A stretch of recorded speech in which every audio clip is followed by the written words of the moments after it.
வணக்கம். சரஸ்வதி தேவி என்று நாம் நினைத்தவுடனே நமக்கு வெள்ளை நிறம் நினைவுக்கு வருகின்றது. இந்த வெள்ளை நிறம் சாத்வீகமான குணத்தினை குறித்து நிற்கின்றது. நாம் கல்வி கலைகளில் ஈடுபடும் போது நமக்கு சாத்வீகமான மனநிலை தேவைப்படுகின்றது. இந்த சாத்வீகமான மனநிலை என்பது மன ஒருமைப்பாட்டுடன் கூடிய தூய்மையான அமைதியான மனதினை குறித்து நிற்கின்றது. அடுத்ததாக சரஸ்வதி தேவியினுடைய கையில் இருக்கின்ற ஜபமாலை மன ஒருமைப்பாட்டினை குறித்து நிற்கின்றது. ஜபம் என்பது இறை நாமத்தை மீண்டும் மீண்டும் உச்சரித்தல். இந்த பயிற்சியினை நாம் தொடர்ந்து செய்யும் போது அது மன ஒருமைப்பாட்டிற்கு வழிவகுக்கின்றது.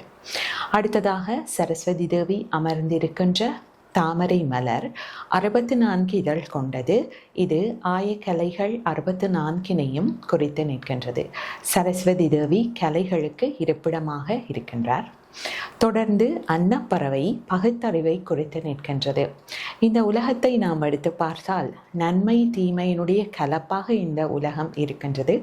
ஆகவே எப்பொழுதும் நாம் விழிப்புடன் இருந்து நல்லவற்றையே அதில் தெரிவு செய்ய வேண்டும் என்பதனை இந்த அன்னப்பறவை குறித்து நிற்கின்றது. இறுதியாக சரஸ்வதி தேவியினுடைய கையில் இருக்கின்ற வீணை நாம் அகங்காரத்தை விட்டு அழித்து இறைவனுடைய கையில், அதாவது சரஸ்வதி தேவியினுடைய கையில் நாம் சரணடையும் போது இறைவன் எம்மூடாக அளப்பரிய காரியங்களை ஆற்றுவார் என்பதனை இது குறித்து நிற்கின்றது. நன்றி.